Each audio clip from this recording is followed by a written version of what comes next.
लंका दहन हनुमान जी ने किस प्रकार से लंका दहन किया, इस वीडियो के अंदर आप लोगों को ये बताया जाएगा। तो दोस्तों इस वीडियो को पूरा जरूर देखें, साथ ही अगर चैनल पर नहीं हो तो चैनल को सब्सक्राइब जरूर करें। दोस्तों, राक्षसों की भीड़ भयभीत होकर भाग गई। हनुमान जी के समस्त मनोरथ पूर्ण हो गए थे। वे विचार करने लगे कि मैंने अशोकवाटिका को नष्ट कर दिया, बड़े बड़े राक्षसों का भी मैंने वध कर डाला और रावण की काफी बड़ी सेना का संहार भी कर दिया, तो फिर लंका के इस दुर्ग को भी क्यों न ध्वस्त कर दूं। ऐसा करने से समुद्र लंघन का मेरा परिश्रम पुनर्तः सफल हो जाएगा। मेरी पूंछ में जो ये अग्निदेव देदीप्यमान हो रहे हैं, इन्हें इन श्रेष्ठ ग्रहों की आहूत देकर तृप्त करना ही न्यायसंगत जान पड़ता है। ऐसा सोचकर वे जलती हुई पूंछ के साथ लंका की ऊंची ऊंची अट्टालिकाओं पर चढ़ गए और विचरण करने लगे। घूमते घूमते वायु के समान बलवान और महान वेगशाली हनुमान उछलकर प्रहस्त के महल पर जा पहुंचे और उसमें आग लगाकर महापार्श्व के घर पर कूद गए तथा उसमें भी कालाग्नि की ज्वाला को फैला दिया। तत्पश्चात महातेजस्वी महाकपि ने क्रमशः वज्रदंष्ट्र, शुक, सारण, मेघनाद, जम्बोवाली, सुमाली, शोनिताक्ष, कुंभकर्ण, नरांतक, यज्ञशत्रु, ब्रह्मशत्रु आदि प्रमुख राक्षसों के भवनों को अग्नि की भेंट चढ़ा दिया। इनसे निवृत्त होकर वे स्वयं रावण के प्रासाद पर कूद पड़े। उसके प्रमुख भवन को जलाने के पश्चात वे बड़े उच्च स्वर से गर्जना करने लगे। उसी समय प्रलयंकर आंधी चल पड़ी, जिसने आग की लपटों को दूर दूर तक फैलाकर भवनों के अजले भागों को भी जला डाला। लंका की इस भयंकर दुर्दशा से सारे नगर में हृदय विदारक हाहाकार मच गया। बड़ी बड़ी अट्टालिकाएं भारी विस्फोट करती हुई धराशायी होने लगी। स्वर्ण निर्मित लंकापुरी के जल जाने से उसका स्वर्ण पिघल पिघल कर सड़कों पर बहने लगा।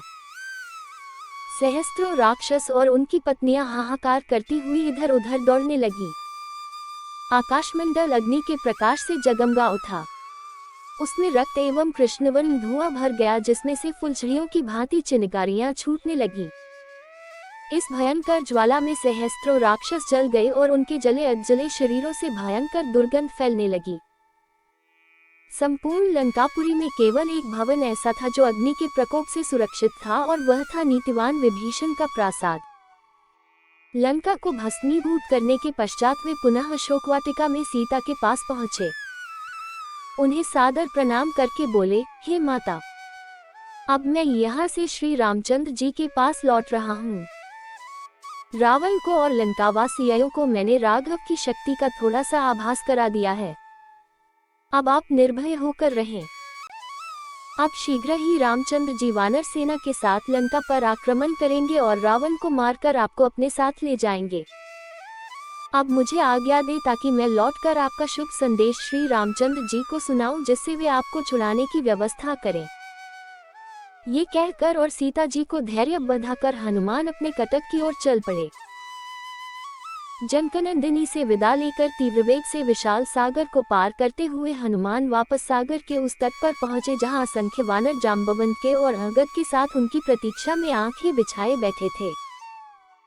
अपने साथियों को देखकर हनुमान ने आकाश में ही भयंकर गर्जना की, जिसे सुनकर जाम्बवंत ने प्रसन्नतापूर्वक कहा, मित्रों, हनुमान की इस गर्जना से प्रतीत होता है कि वे अपने उद्देश्य में सफल होकर लौटे हैं, इसलिए हमें खड़े होकर हर्षध्वनि के साथ उनका स्वागत करना चाहिए। उन्होंने हमें ये सौभाग्य प्रदान किया है कि हम लौटकर रामचंद्र जी और वानरराज सुग्रीव को अपना मुख दिखा सकें। इतने में ही हनुमान ने वहां पहुंचकर सबका अभिवादन किया और लंका का समाचार कह सुनाया। जब सब वानरों ने सीता से हुई भेंट का समाचार सुना तो उनके हृदय प्रसन्नता से भर उठा और वे श्री रामचंद्र तथा पवनसुत की जय जयकार से वातावरण को गुंजायमान लगे। इसके पश्चात वे लोग हनुमान को आगे करके सुग्रीव के निवास स्थान प्रस्रवण पर्वत की ओर चले। मार्ग में वे मधुवन नामक वाटिका में पहुंचे, जिसकी रक्षा का भार सुग्रीव के मामा दधिमुख पर था। इस वाटिका के फल अत्यंत स्वादिष्ट थे और उनका उपयोग केवल राजपरिवार के लिए सीमित था। अंगद ने सब वानरों को आज्ञा दी कि वे जी भरकर इन स्वादिष्ट फलों का उपयोग करें। आज्ञा पाते ही सब वानर उन फलों पर इस प्रकार टूट पड़े जैसे लूट का माल हो। अपनी क्षुधा निवारण कर फिर कुछ देर आराम कर वे सब सुग्रीव के पास पहुंचे और उनसे सारा वृतांत कहा। तो दोस्तों, कैसा लगा आज आप लोगों को हमारा वीडियो? आशा करते हैं सभी को पसंद आया होगा। पसंद आया तो हमारे चैनल को सब्सक्राइब जरूर करें दोस्तों।